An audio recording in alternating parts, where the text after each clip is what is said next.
تاسو ګورئ دا سوچ مه کوئ چې زه به د دین ملګری شم زه به د دین له فایدې ورکوم او زما د لاسه به مخکې شي نه که ته په دې قافله کې موږ سره ملګری شوې او په دې کښتۍ کې کېناستې نو خپل ځان به بچ کړي او ځان له به عزتونه جوړ کړي او ثوابونه به وګټي چې کېنناستې خپل نقصان به وکړي د سویمه نښه شوه درېمه څلورمه نښه په دې درس کې هغه دا ده چې داسې زنانه به راښکاره شي چې هغه به بدنونه به یې ښکاروي لغړي توغړي به یې دا یو نښه پیغمبر صلی الله علیه وسلم ذکر کړې ده د ابو هریره رضی الله عنه حدیث دی په صحیح مسلم کې دا شته پیغمبر صلی الله علیه وسلم دوه قسمه خلک ذکر کړي دي دا لا ما لیدلي نه دي یو خو موږ ذکر کوو مخکې کوم یو ظالمان پولسان دویم قسم کوم یو دی هغه دا دي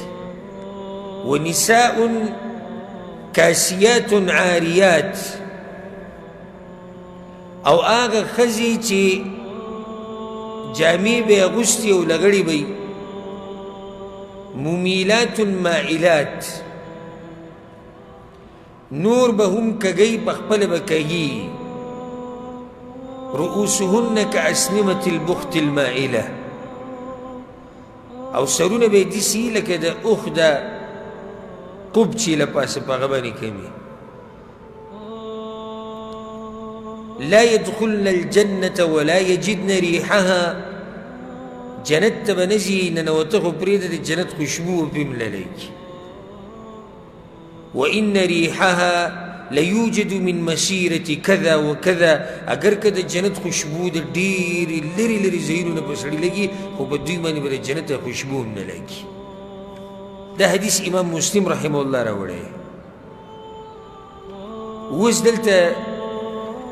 د دې حدیث وضاحت کوو چې په دې مسله باندې پوه شو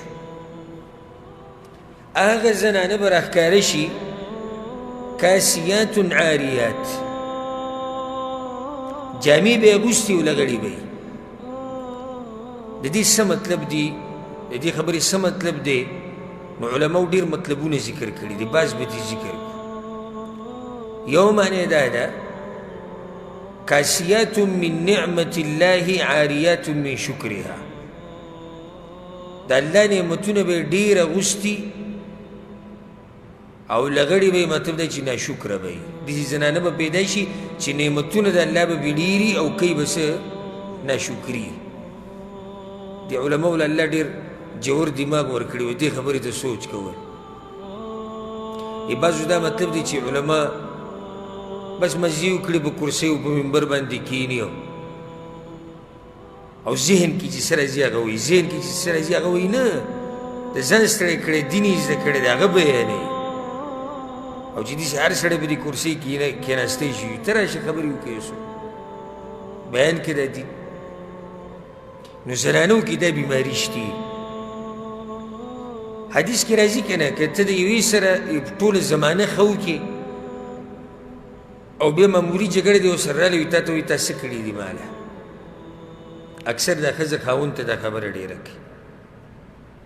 معمولي اختلاف چې راشي او دې سړي به خاورې کړی ځان د هغې لپاره خو چې معمولي خبرې دوی منځ کې راشي نو دا ښځه ورته ووایي تا څه کړي دي موږ له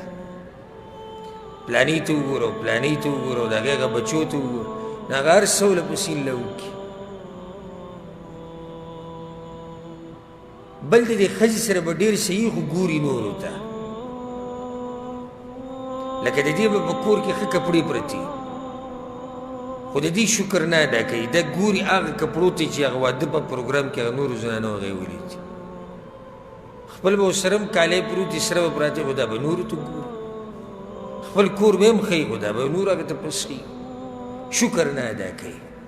یو معنی دا ده چې داسې زنانه به پیدا شي چې د الله په نعمتونو کې به پټي خو لغړي به وي ناشکره به وي دویمه معنی پکې دا پرته ده چې جامې به یې ښه درنې درنې اچولي خو لغړي به یي د نیکیانو نه نیکعمله به نه وي هسې لباس به یې مزېدار اچولی بس لکه د یو نیم سړی چې ویني که نه خلک وایي که د پلاني په شکل باندې هندو مسلمانېږي خو د روپۍ سړی نه او چې ته وینې د شکل نه ته به حیران شي یاره که دی دا دی او غریبي سوم دی نه پکې د الله بندګي د ګناهونو نه ځان نه بچ کوي هر قسمه ګناه کې واقع دی علم ورسره نه وي عمل ورسره نه وي هېڅ پکې هم نه وي لکه امام ابو حنیفه رحمه الله یو پیر درس وکړو درس نه بعد وي که چا سره څه سوال وي نو د درس په دوران کې یو سړی راننوتی و چې هغه یو غټ پټکی اچولی او مزیدار په هغه وخت کې به د علماو چوغه استعمالوله ډېره هغه هم دغه چوغه اچولې او ښه مزیدار پټکی اچولی په دغه ورځ د امام صاحب په خپو باندې دړ و هغه پرې درس کې د خپې غځولي هغه ډېر محترم خلک او نن سبا شاګرد چې دی خپه غځولي او داسې استاذ ته داسې ناسې ډډې لګولي او د هغوی هغه استادانو به خپې نه غځولي وایي دا موږ د الله دین بیانوو دا به د الله دین بېادبي دی خو په هغه ورځ هغه بیمار و نو شاګردانو ته وایي زما به د خپو ډېر درد دی نن به د خپې وغځو دغه ځوان چې راننوت دا چې صرف شکل دی عمل نه وي نو هغه د خپې راټولې کړې هغه وایي که ستا چې د بل علاقې نه څوک عالم راغلی نو د دې عالم بې ادبي ونه شي بیا چې وي که څوک سوال کوي جو هغه لا سوچت کوي زه به سوال وکړم امام صاحب بیا سوچ وکړي چې الله دې خیر کړي ځکه چې څنګه چې د دا پټکې غټ ته خو سوال به هم غټي او څنګه چې چوغه مزېداره ده دغه شان به سوال هم مزېدار وي دروند او موړ سوال به کوي دی و امام صاحب چې یو سړی روجې ونیسي دا به کله ماتوي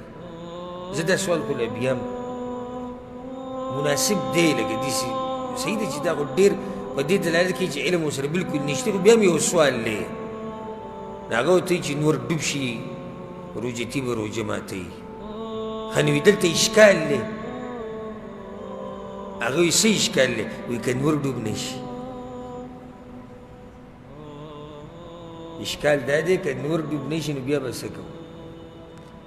هغه خپې وغځولې وایي ظالم زویه به موږ داسې دردونه تېر کړو او خپې راټولې کړې وي چې لکه چې ته څوک راغلی او د هر څه نه خالي وګوري نو دا زنانه لباس به یې ښه مزېدار خو د الله د بندګۍ نه به دوی خالي یو معنی پکې دا پرته ده دویمه معنی درېیمه معنی بعض بدن به پټ کړی او بعض به ښکارئ او د دې سره بله څلورمه معنی هغه دا ده چې جامې به یې اغوستي خو هغه به داسې وي لکه چې نه یې اغوستي